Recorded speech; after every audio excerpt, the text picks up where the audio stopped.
Bienvenidos a la microclase número 8.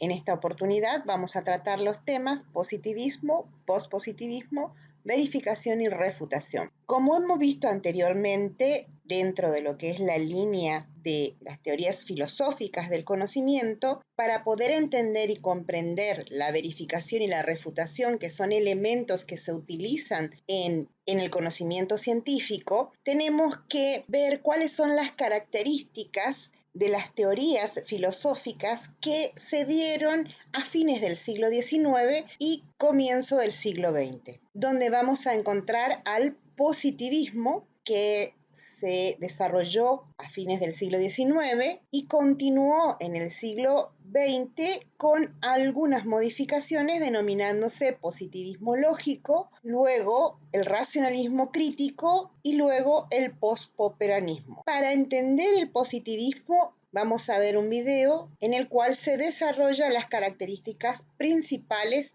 de esta corriente filosófica.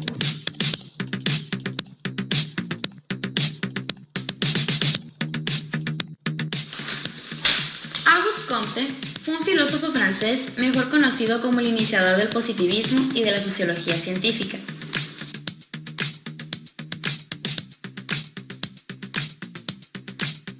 Auguste adoptó la palabra positivismo sobre la base que señalaba la realidad y tendencia constructiva que él utilizó para el aspecto teórico de su enseñanza.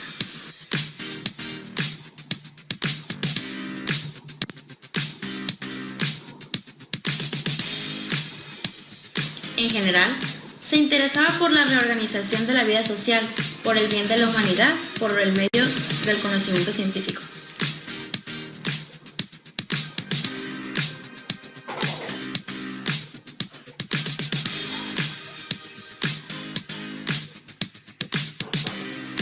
Los dos componentes del positivismo son la filosofía y el gobierno.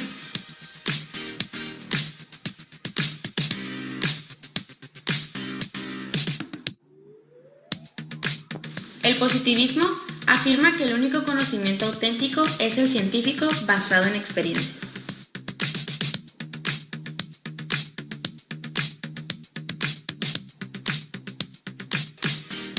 Comte decía que los conocimientos pasaban por tres estados teóricos distintos.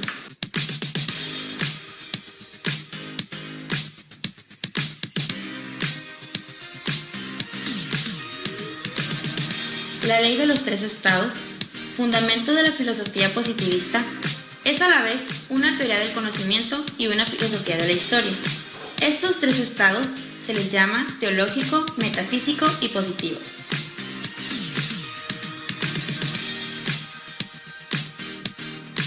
Cada uno de estos estados tiene tres métodos diferentes de investigación científica. Estado teológico. Es ficticio, provisional y preparatorio. En él, la mente busca las causas y los principios de las cosas, lo más profundo y lejano. Este, a su vez, se divide en tres fases distintas: fetichismo, politeísmo y monoteísmo. Estado metafísico. Es esencialmente crítico y de transición en el que se siguen buscando los conocimientos absolutos. Estado positivo. Es real, es definitivo. La mente humana se atiene a las cosas, busca solo hechos y sus leyes, no causas ni principios de las esencias o sustancias.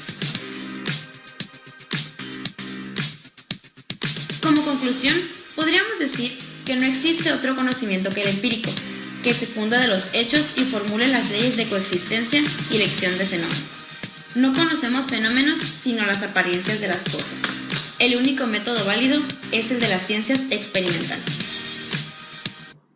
Entonces, resumiendo las características del positivismo, podemos decir que tiene como característica diferenciadora la defensa de un mononismo metodológico. Es decir, que es una teoría que afirma que hay un solo método aplicable a toda la ciencia. El supuesto de que tanto las ciencias naturales como las sociales pueden hacer uso del mismo método para desarrollar la investigación. La posición epistemológica central y la explicación causal de los fenómenos por medio de las leyes generales y universales. La forma que tiene de conocer es de tipo inductivo. Entonces, podemos decir que el positivismo es una teoría que afirma que la teología y la metafísica son modos anteriores imperfectos de conocimiento y que el conocimiento positivo o basado en los fenómenos naturales son propiedades y relaciones conforme se verifique en las ciencias empíricas. Posteriormente nace lo que se denomina positivismo lógico. Este positivismo lógico representa un movimiento filosófico que está sustentado en afirmaciones significativas de análisis y conclusiones verificables. Este positivismo lógico representa una escuela filosófica. Está formada por el Círculo de Viena, que aglutina las tradiciones del empirismo y del análisis lógico del lenguaje. En esencia, simboliza una crítica a la mayoría de las tesis filosóficas tradicionales y de manera esencial a los planteamientos relacionados con la metafísica, la epistemología y la ética. Entonces, ¿cuáles son los elementos, las características que el positivismo lógico mantiene como bandera? Una es la verificabilidad empírica, es decir, que un enunciado es cognitivamente significativo si posee un método de verificación empírica o es analítico, conocida como de significado por verificación. Los enunciados típicamente filosóficos no cumplen con ninguno de los dos requisitos, así que la filosofía como tal debe pasar de ser un supuesto cuerpo de proposiciones a un método de análisis lógico de los enunciados de la ciencia. El otro estandarte es que el positivismo lógico también es denominado empirista lógico, que dicen que podemos hablar de cómo es el mundo si tenemos experiencia sensorial de él. Si hablamos del mundo es porque lo percibimos mediante los sentidos. Y que si hay otra manera de conocer el mundo, además de los sentidos, está mediado mediante el razonamiento lógico deductivo, es decir, lo a priori, como la matemática, la lógica y los significados conceptuales. Es así que el positivismo introduce la temática de la verificación. La verificación es el procedimiento de comprobación de algo. En un sentido general, estamos verificando información, datos y procesos de manera muy habitual. Por ejemplo, cuando realizamos el manejo de algún utensilio, lo hacemos para saber si funcionan correctamente. Para evitar accidentes, realizamos comprobaciones en los medios de transporte. En la ciencia, la verificación tiene el mismo significado, pero adquiere un rigor mayor, ya que la ciencia puede estar sujeta a lo improbable y tiene que ofrecer certeza y al mismo tiempo expresar la regularidad de un fenómeno. Es así que tenemos algunos principios de verificación. ¿Cuáles son ellos? Lograr discriminar las ciencias de las pseudociencias, el discurso científico del no científico, el procedimiento utilizado mediante el cual se prueba la verdad o la falsedad de algún enunciado. Por lo tanto, se componen de dos tesis principales. Uno, que es la teoría de la verificabilidad del significado, y el empirismo cognitivo. Estos criterios de verificación tienen dos componentes. Por un lado tenemos un componente lógico, donde tenemos la verificación que permanece pensable, y un empírico, que es poseer la experiencia que apoye y pensado lógicamente. ¿Qué otros criterios vamos a tener en cuenta dentro de la verificación?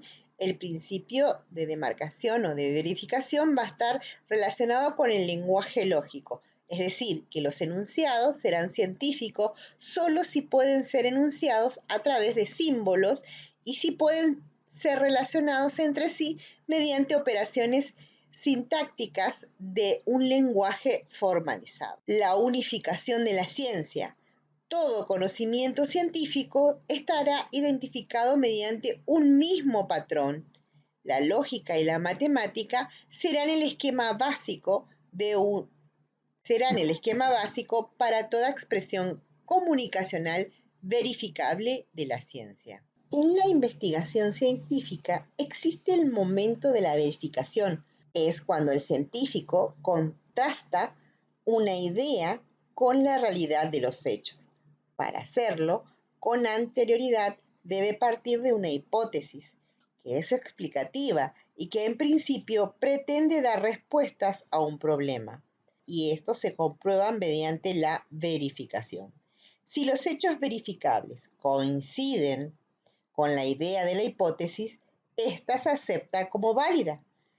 Este procedimiento es el empleado generalmente en la ciencia y el apartado de la verificación, también llamada contrastación, es determinante, pues es la prueba definitiva que acredita la autenticidad y la validez de un fenómeno observado. Así, el positivismo lógico va a incorporar al pensamiento científico el concepto de verificación y la estrategia de verificación. Posteriormente llegará el pensamiento del racionalismo crítico. Para entender sus características, vamos a ver un video. En este video vamos a hablar de Karl Popper y el falsacionismo, una teoría sobre el método y la evolución de la ciencia.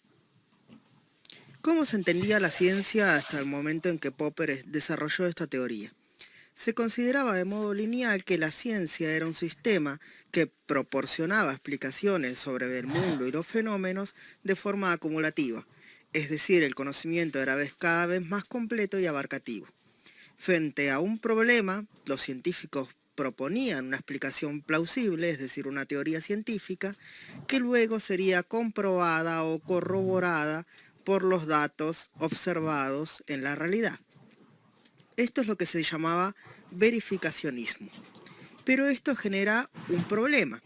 Si los científicos van a buscar en la realidad verificar aquellas teorías que ellos mismos han formulado, entonces lo más probable es que lo logren, pues sus instrumentos de medición, la tecnología, incluso la atención y la cognición de los científicos va a estar sesgado de antemano para buscar comprobar la teoría. Por lo cual, Popper plantea lo contrario, plantea el falsacionismo, es decir, que la ciencia avanzaría mucho más y mejor si los científicos, en lugar de buscar afirmar sus teorías, buscaran falsearlas.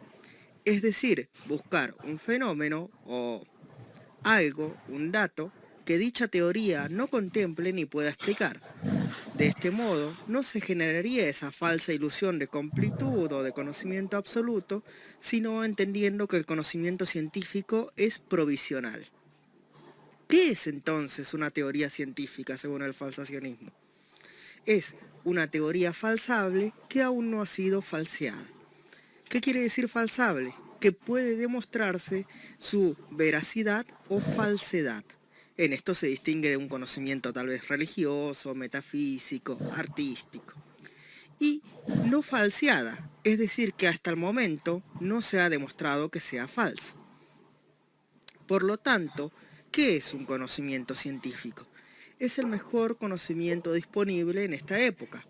A fines prácticos y útiles de la tecnología y la comprensión que manejamos en nuestra época, es plausible de ser refutado en un futuro con mejores técnicas de medición y nuevas teorías explicativas. Hasta aquí hemos visto el positivismo, el pospositivismo, la verificación y la refutación o el falsacionismo. Los invito a profundizar el tema en el material bibliográfico recomendado por la cátedra. Hasta la próxima.